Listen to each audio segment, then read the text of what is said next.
Hello and welcome, everybody. My name is Christian. I'm the host of the Disruptive Chef Entrepreneur Show. And I know I say this at every episode, but today's guy is absolutely amazing. How often do you think I need to get somebody who can help early stage restaurants owner increase profitability, reduce operation cost, and help their brands to grow? Mic drop. We all need somebody like that. You guys going to meet him right after this.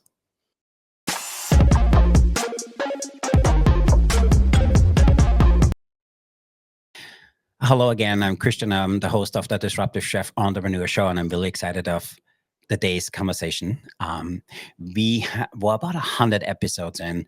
We challenged the team to find people which play in our space and make a huge impact in people's businesses. And so we researched, and this guy, Greg's name came across all the time. And then we said, okay, we just seen his name out the 17th time after 3 days. We need to reach out to him. And as we started reaching out to him, it became evident to us that this is a guy we need to bring on because he worked with some amazing brands. Not only did he work with some amazing brands, he has the results to prove the impact he made. He's an amazing human being, and we're just really excited for this conversation. So, Greg, welcome to the show. Thank you, Christian. Wow, that was such a nice introduction. And can you like come home when I come home from work every day and just say that to my family? I think I need to create an app for that. But truth be told, we went back and forth, and so we created this second list. And as we started, we were kind of stalking you for a little bit, and I think I shared this before we started. So we were stalking you a little bit, and I was like, oh, this is great insight he just gave. And then we went on LinkedIn. Oh my God, he should charge for this advice, And for us, it was like, we need to introduce you to our listeners and to the chefs and the hospitality industry on this side of the country, being in San Diego. If you ever have the opportunity to go to San Diego, don't, because the weather doesn't change. Stay in New England, where it's a challenge every day. So, but with that, Greg, give everybody the 5-minute clip note, who you are and why San Diego.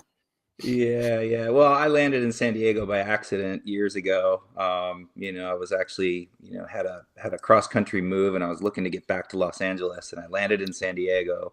But it was one of the best things that could have ever happened. Been here, almost 20 years now, and raising my kids here. So yeah, awesome. The weather, the weather is boring, so don't come. Oh man, but yeah, I mean, my journey in the restaurant industry started at 14 years old. My first job was That's at awesome. Popeye's Chicken, and it was kind of a love affair since. I spent a lot of time in the entertainment industry, and of course, when you're doing that, you're bartending and waiting tables to get by. And then when it came time to sprout a family, several years later, I was looking for something a little more stable in my life, and I felt like one of the only skills I had at the moment was restaurants. So I started accepting some of those management roles I've been turning down for years, Mhm. and it's kind of worked through that way.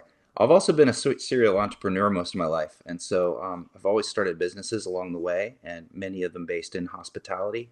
Some restaurants, some not, and so eventually, as things kind of progressed.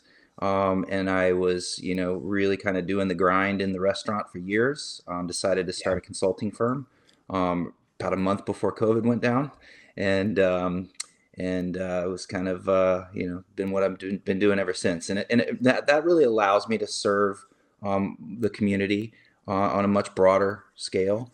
I get to work with clients all over the United States, and and help different brands and different sort of concepts to scale.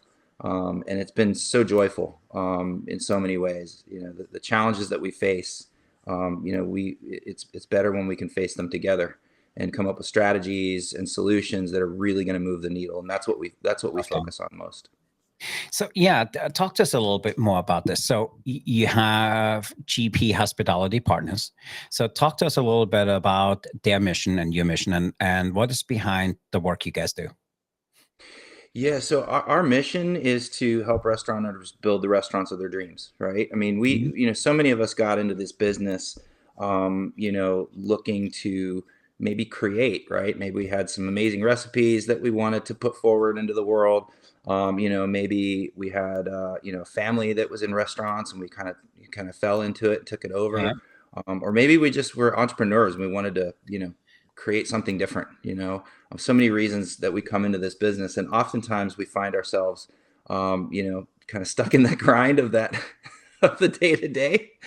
And then we start to ask ourselves, why did we do this? So what we really try to do is help restaurant owners to achieve their goals and really live their dream life, not just their dream Yeah. business, but their dream I life, love right? that because That's the big thing. I, first of all, if you people going into the hospitality industry, some shape or form, there's something wrong with them. We all special. I mean, for me, I went into this industry because my parents made me. I grew up in a hotel, and my dad, said to me one thing which I misunderstood. He was saying, Christian, in order to get a nice girl, you need to wear a uniform. Girls like guys in uniforms. Little did I know it was the wrong kind of uniform. But so getting in this industry, we kind of special. So you are in this industry, you're a good looking guy. You can do so many other things, probably make more money than being in the industry. So Greg, where did you find out saying, hey, my sweet spot is restaurants which come in and they're ready to scale.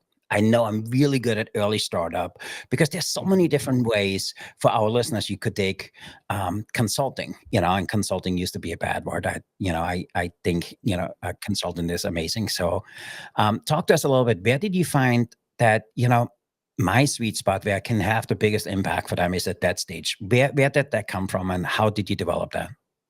Yeah, that's a really good question. And I think partly it was because that was the space I lived in for so long. I Hmm. started a couple of my own, ventures, and I'd always, in the beginning, you don't know what you don't know, right? And so I Yep, had yep, yep. mentors and people in my life that helped me to really kind of get to that next level of growth. And so part of me just I really wanted to give that back.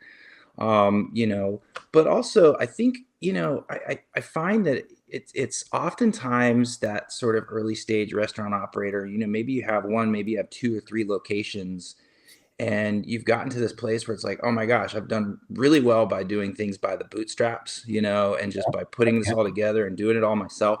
And then, how do I get to that next level? Like, how do I get to that next phase of growth? How do I get 15, 20 locations? How do I franchise? How do Mhm. I, Yep. take over a new market, whatever that is? And it you start to realize you can't do it alone. It takes a Mhm. village. And so my thought with GP Hospitality Partners was, let me put together sort of, it's not just me. Like, you don't hire me when you hire my company. You hire people that I know and my network, Yep, yep. right? And that's where the power comes in. It's like, okay, if I can make a connection for you to someone that's going to help you grow your business, that's the best thing Mhm. that I can possibly do. It's not me lifting the, rolling the rock up the hill. It's all of us coming together, sharing resources and finding ways that we can help each other to Mhm. scale and become successful in the industry. I love that. And there's so many things you said. I want to kind of go a little bit deeper on. I mean, the first thing you said is, there's a difference between one or two people who call it the bootstraps, one or two restaurants I can do. Because if you go into multiple ones, you need to come back to have systems. And for me, working with as many restaurateurs we have, this is really hard for a single entrepreneur restaurant to do that because those guys made it up because they did it all themselves. From now, you also highlighted, and I want to kind of fold this in under the question, but you were saying you need more people.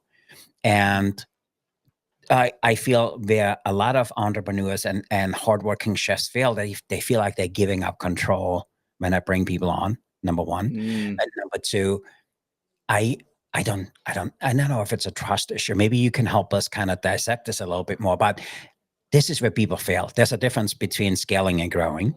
And, for me also, heads off. I mean, doing this part of the industry you do is hands down the hardest thing in consulting because I Mhm. always look at and I tell my friends, if you look for a consultant and they do early stage the way you do, they are really good because it's a lot harder to do that, than to saying, hey, your food cost is high, help you with reducing your food costs. So talk to us a little bit. What are some of those challenges for the early stage? Do you run into the guys saying, I love this. I'm not ready to give up the control. I don't want to give up my secret. Talk to us a little bit. How do you overcome and help your clients overcome that? That's a really, really good question. And I find virtually everyone finds themselves in that space at some point, Hmm. because you're right. And kudos to the operator that has done it all. Like, Yeah. I mean, it's, I have so much respect for, the work that goes into, what got them there. But here's the thing, what got you here is not going to get you there. Right. That's the thing. And that's the thing, the bitter reality that restaurant owners and executives in their business have to come to terms with. If you're looking at me and you're telling me, hey, I got these 3 locations, they're doing well, I'm a little burnt Hmm. out, but I need to take the next step and I'm going to do it all. I'm going to look at Yeah. you and Yeah. say, you're going to have a heart attack. You need to reconsider. you know, what's going to get you there is a different mindset. And Yeah. a different mindset starts with, okay, how am I going to solve for these problems that I'm about to face? And how can I make decisions from where I'm going versus where I'm at? Right. And you make it sound easy. I think it's extremely hard for people to do that. And Yeah. it's not just extremely hard. It takes a level of vulnerability saying, you know what, I'm willing to step back and let other people help me with that. Yeah.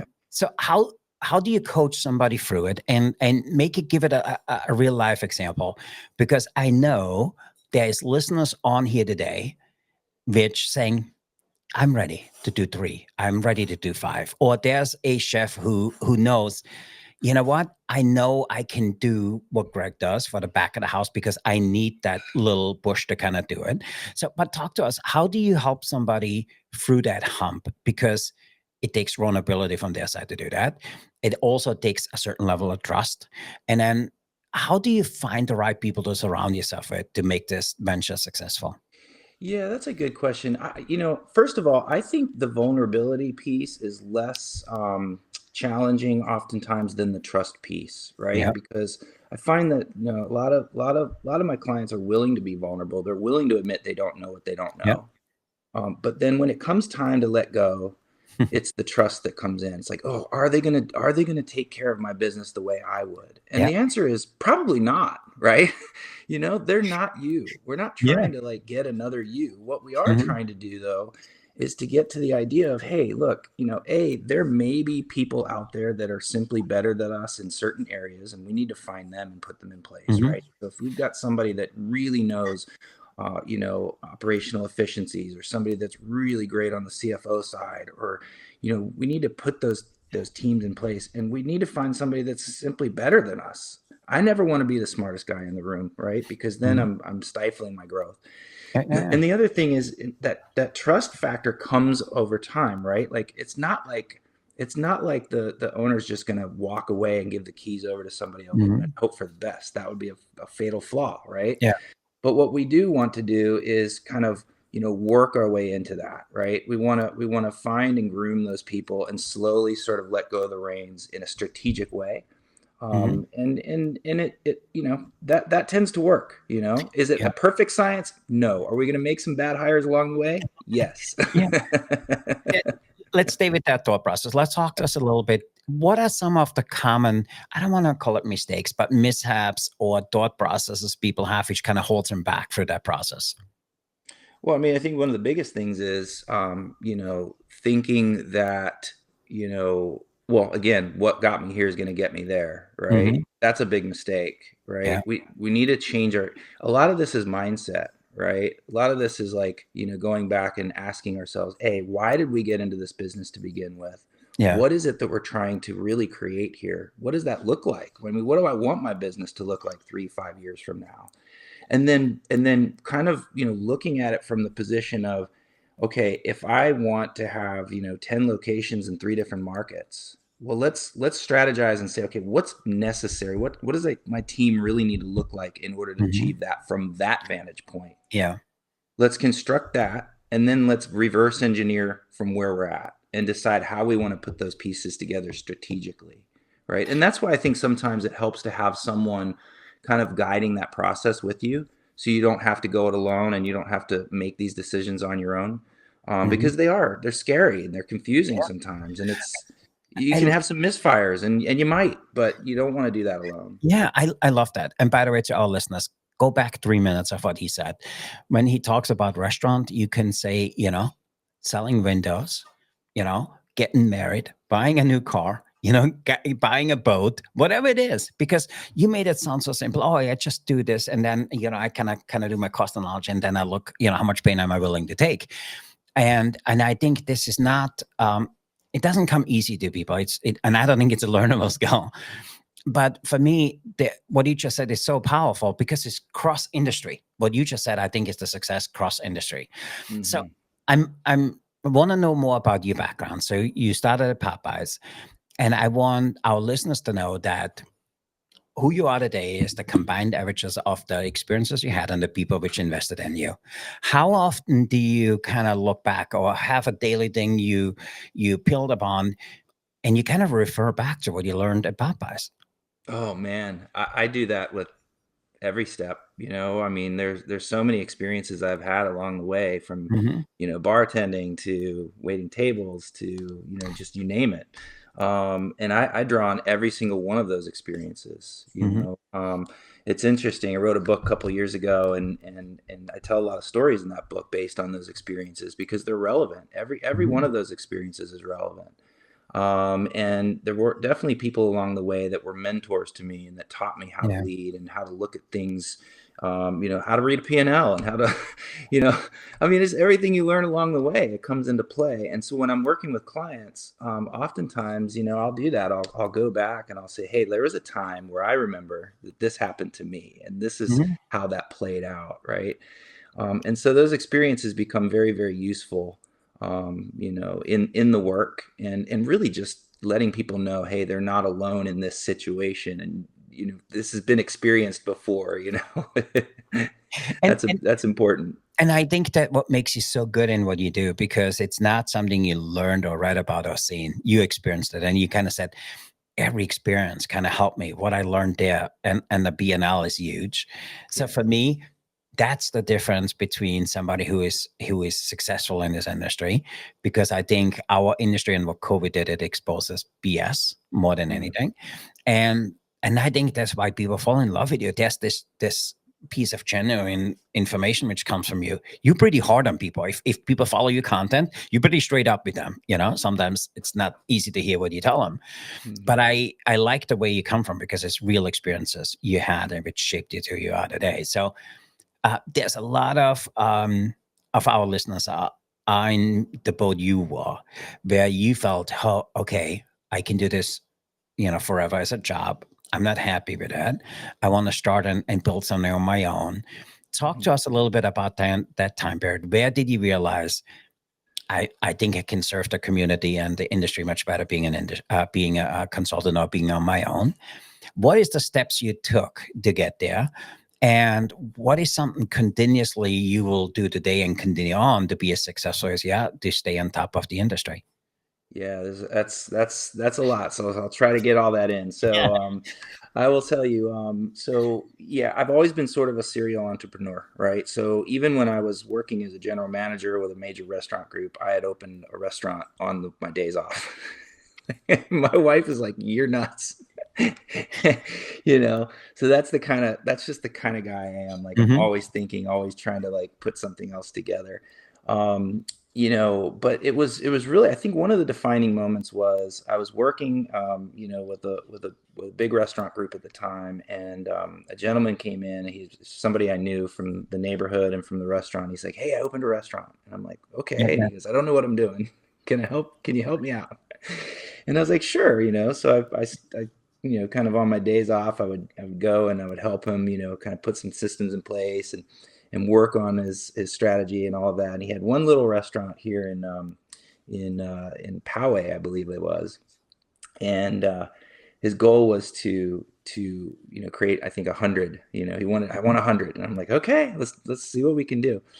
So in about a year and a half, maybe 2 years, we got him to about 30 stores, 25, 30 stores locally, and then he franchised, and now he's got probably a couple hundred franchises sold nationwide, and it's a brand called Everbowl.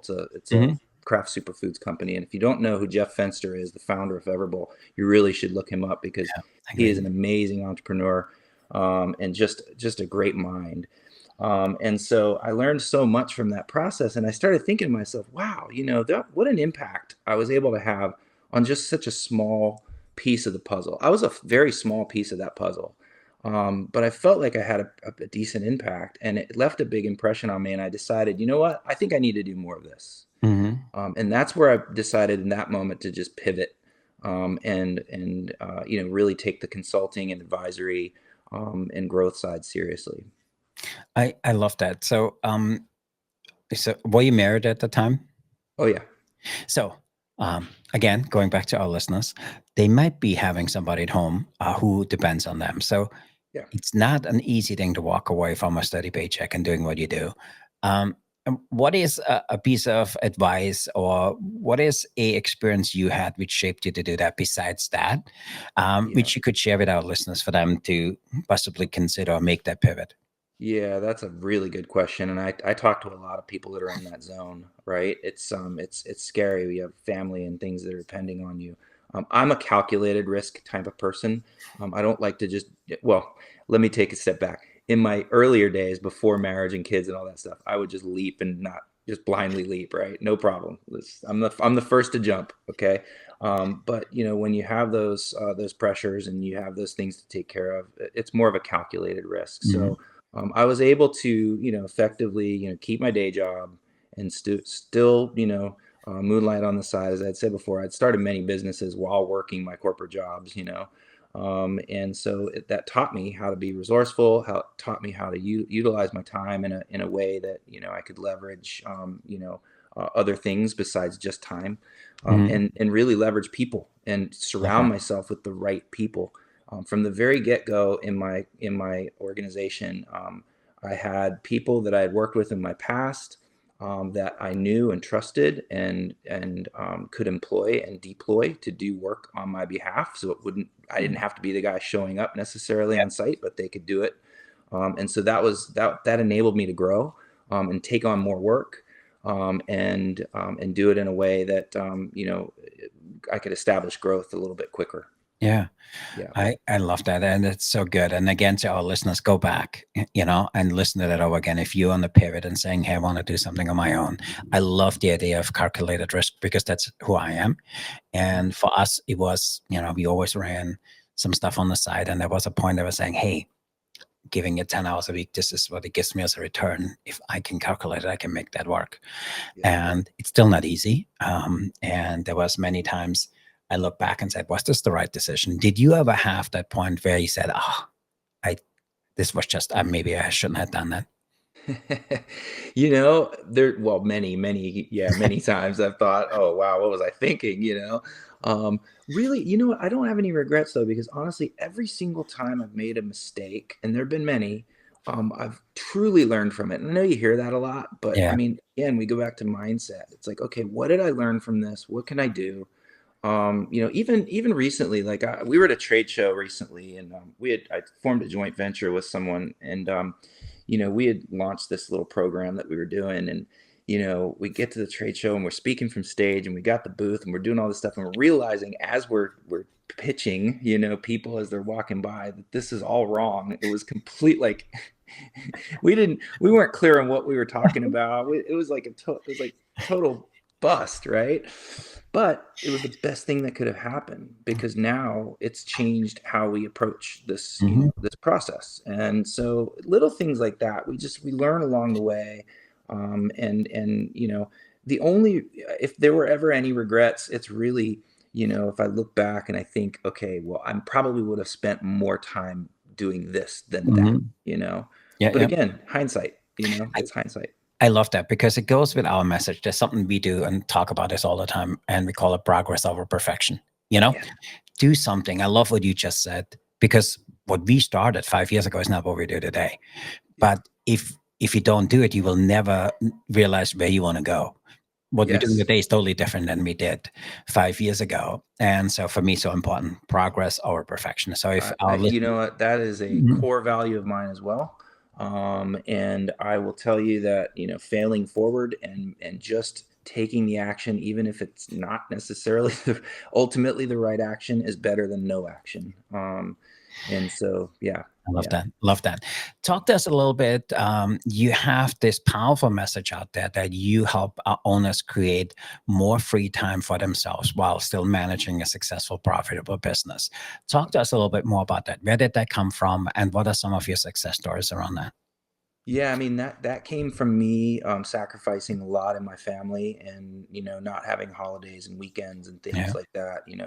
My wife sacrificed a lot for me to be in this business, and my family did. yeah, And so in looking back on that and understanding, okay, does it have to be that way? yeah, Like, and the thing is, I think so many people just accept that as their truth. And I did. I was like, hey, this is yeah. just the way it is. It's what I have to do. And Yeah. there came a point where I decided, it doesn't have to be that way. I'm going to do something different. And so I decided I wanted to live a different lifestyle. I can still Mhm. build a successful business and enjoy my life. And that's what I do today. Mhm. I have a wonderful, wonderful, time with my family. I'm still just as much of service as I ever was. I work hard. Don't get me wrong. I put in a Yeah. lot of hours, but it's my time. And I find that if nothing else, again, restaurant owners, find themselves oftentimes just stuck in this grind. And I love the idea of helping them to build the processes and teams that's going to help them to get out of that grind and actually Mhm. enjoy their life. And I think that's where a lot of people get stuck. They, I always use the example. We have a restaurant in town.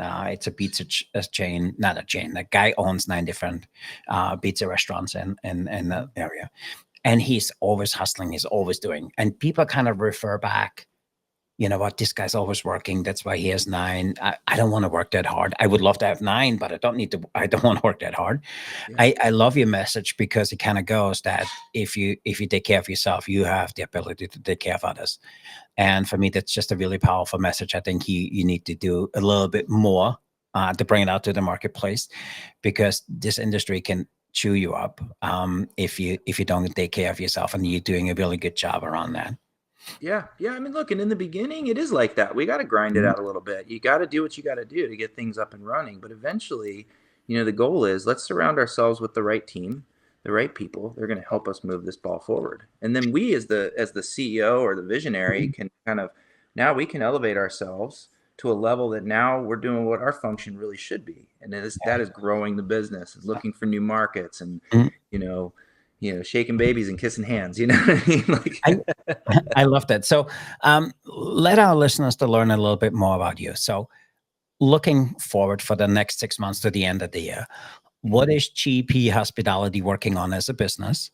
And on the same thing, what is Greg working on himself? What is your goal for the business for the next 6 months? And let people kind of look behind the scene what it is. And then also, what are you working on yourself for the next 6 months? Yeah, that's great. So I've got a new concept that's kind of swimming in my head. So that's one thing. So I might jump back into the game at some point on that level. However, one of the things that I'm most excited about is, we've found with a lot of our clients that marketing tends to be a struggle, right? Whether Mhm. it be understanding the ROI on the dollars they're spending, whether it be frustrated with the current marketing, agency that we have, or in-house, or whatever it is. There's so many pieces to that puzzle. And what we've found is that the operations and the marketing oftentimes is kind of two separate things, right? There's marketing over here, there's operations, not necessarily talking to Mhm. each other. So we've been working more and more with our clients to bring those two worlds together. So we've developed a process that's, basically taking the marketing side and the operations side, and bringing them together and training teams in-house. We've got some systems, that we're working with through the third-party delivery platforms that can sincerely, like, just astronomically boost sales and revenue through those platforms, but then also tie it back to your own ecosystem. So you're bringing in those people into your world and remarketing to them. So it's a whole thing. Mhm. So we're really excited about that because it's really, really, really driving a lot of growth for our restaurant clients. and we're seeing some amazing results. And so yeah, so I've never considered myself a marketing guy, but I can tell you, if you're in the restaurant business, you need to start thinking like a marketer. Yep. And there are so many things that can be done, both inside the four walls as well as in the digital space, and really, bringing those two worlds together that can Love that. massively Love drive that. growth for your business. So, and how about yourself, for you personally? What is Greg working on, Greg, for the next Oh 6 months? man. Well, I am working on more meditation and yoga. Hmm. That's one thing.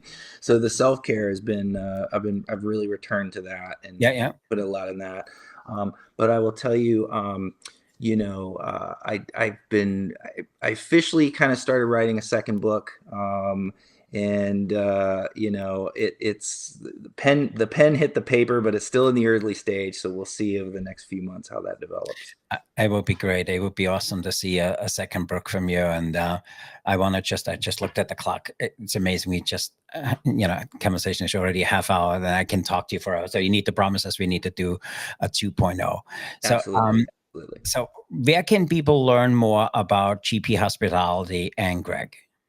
Yeah, so I mean, I think the easiest thing, just hit me up on LinkedIn. I invite anybody to please connect with me there. Shoot me a note. I'm happy to be of service in any way. So if you have a question, or if you have anything that I can help you with, just let me know. I'm happy to reach out and we can connect. Love that. Love that. And to our listener, if you're interested in additional content, if you want to get some behind the scene glimpses and updates on some upcoming episodes, join our private community, which is the disruptivechef.club. Also, make sure you like this episode, make sure you share it, save it, make sure you can come back later and look at it. And then also, if you have a friend who can benefit from it, make sure you send them a link and bring them our way. So, but before we wrap up today's conversation, Greg, we have a little surprise. We have what we call rapid fire question food service edition. Are you ready to play?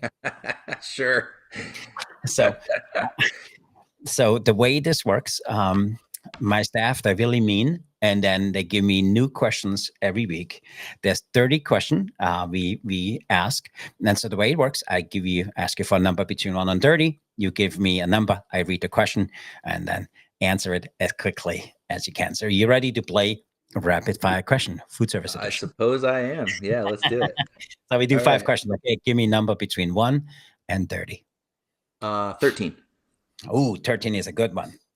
What's the most random thing you have ever thought of, and did you want to cook it?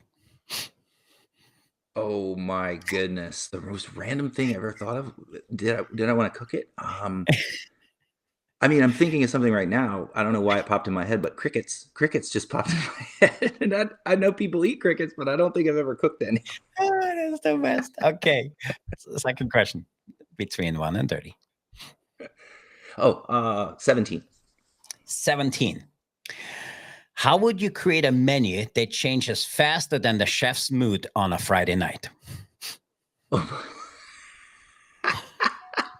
How would I create a menu that changes? Oh, it'd have to involve technology of some kind. There's got to be an app for that, right?